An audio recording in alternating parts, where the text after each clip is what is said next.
ஒரு வாடகை சக்தி. அவர் ஆட்சி நடத்துறது ஒரு இரவல் சக்தியால் தான் அவர் ஆட்சி நடத்திட்டு இருக்கார். ஒரு அரசாங்கம் நடத்தணும்னா சுயமாக பலம் இருக்கணும். அப்படி இல்லாமல் இப்போ மக்கள் யாருக்கு ஓட்டு போட்டாங்க? விஜய்க்கு ஓட்டு போட்டாங்க 108 தொகுதியில் அப்படின்னு வச்சுக்கோங்களேன். அவர் அந்த 108 ஆட்சி செய்ய போதுமானது இல்லை. அப்படின்னா அவர் அவருக்கு போடக்கூடாதுன்னு நினச்சி தானே இந்திய கம்யூனிஸ்ட்டுக்கு ஓட்டு போட்டிருப்பாங்க. அவருக்கு ஓட்டு போடக்கூடாது, விஜய்க்கு போடக்கூடாதுன்னு நினச்சி தானே விடுதலை சிறுத்தைகள் ஓட்டு போட்டிருப்பாங்க. அப்போ அவங்க இருந்த கூட்டணி இந்தியா கூட்டணி.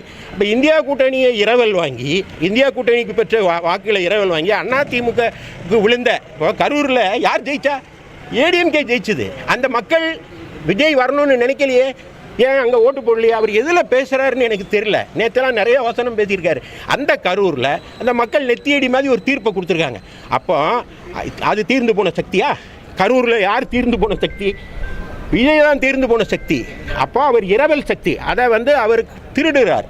இரவல் சக்தி, வாடகை சக்திகளை ஆட்சி பண்ணிக்கிட்டு இருக்கவர் அதிமுக தீர்ந்து போன சக்தின்னு சொல்கிறதுக்கு அவர் எந்த வாயில் அதை பேசுகிறான்னு தெரில. வாயில் நல்லா வருதுன்னெலாம் நான் சொல்ல மாட்டேன், நான் எஜுகேட்டட்.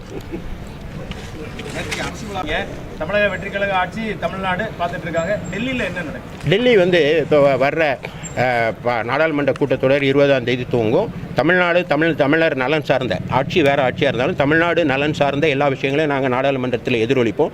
கடந்த ஆட்சியில் கூட விளாத்திக்குளத்தில் நடந்த துயர சம்பவத்துக்கு நான் இந்தியாவுடைய கவனத்தை திசை திருப்பியது அதிமுக. நான் தான் பேசினேன். எங்களுடைய பொதுச் செயலாளர் அதை பேசும்படி எனக்கு கட்டளையிட்டார். அதுபோல் இப்பொழுது மேகதாது அணை குறித்தும் இதுபோன்று பறிபோகிற உரிமைகள், இது பறிபோகிற உரிமைகள் தான். இப்போ தமிழ்நாட்டுக்கு வர வேண்டிய அந்த தொழில் ஆந்திராவுக்கு போயிட்டதா சொல்கிறாங்க. இந்த மாதிரி விஷயங்களை நாங்கள் ரீலாக இல்லாமல் ரியலாக போராடி வெற்றி வாங்கி தரோம். தமிழ்நாட்டு உரிமைகளை பெற்றுத்தருவோம்.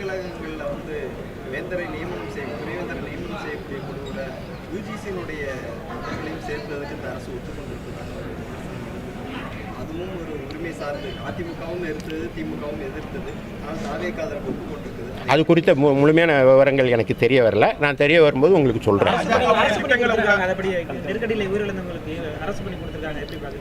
அரசு பணி கொடுக்குறதுங்கிறது ஏற்கனவே காம்பன்சேஷன் கொடுத்துருக்காங்க. அதை பற்றி நான் நெகட்டிவாக எதுவும் சொல்ல விரும்பலை. இது குறித்து எங்களுடைய பொதுச் செயலாளர் ஏற்கனவே கருத்து தெரிவித்திருக்காங்க. நன்றி. அரசை சார்ந்து இருக்கணும்.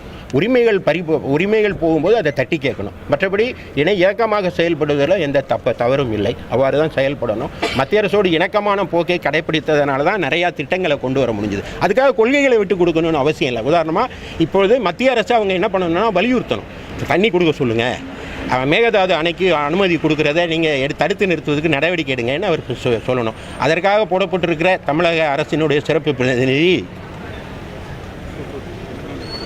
தேங்க்யூ. எப்படி பார்க்குறீங்க சார்? மக்கள் வாக்கு யாருக்கு அளித்திருக்காங்கன்னா முழுமையான வாக்கை தாவகவுக்கு அளிக்கவில்லை.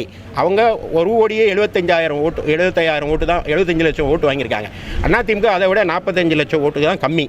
1,35,00,000 பேர் அவருக்கு எதிராக ஓட்டு அளிக்கிறதுக்காங்க. அதுபோல் 1,45,50 லட்சம் பேர் திமுக பெற்றிருக்கு. அது அவருக்கு எதிராக. எனவே மக்கள் அவருக்கு வாக்களித்திருக்கிறார்கள் என்று நாங்கள் நம்பவில்லை. இது ஒரு மாயை. இது கொஞ்ச காலம் நீடிக்கும்.